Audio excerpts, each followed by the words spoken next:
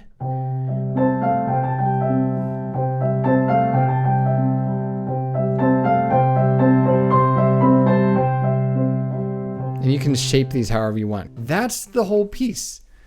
There's an A section, another B section, and another A section after this. So 3 sections, get those 3 sections down. Down below, you can download the sheet music for free.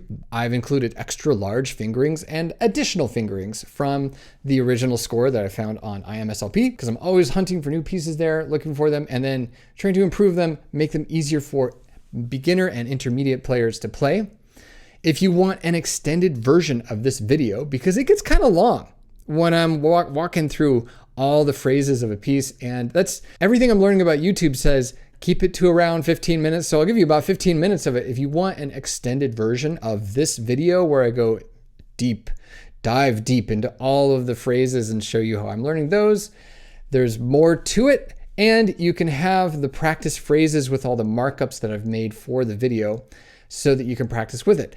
And that's available to you if you join my program, Measure by Measure. There's 2 membership options for you right now. One is called the Repertoire Refinery, which when I say it out loud feels really pretentious, but I don't mean it like that. It's just this kind of music that I've got there. Not all of it is on YouTube. In fact, most of it is not on YouTube. So there's a lot there for you. And then the other membership option is called Piano Reading Solutions. And that includes all the piano solutions, all the technique stuff that goes along with what we're talking about here. So I hope you enjoy all of that. Have a great time practicing. Okay, bye.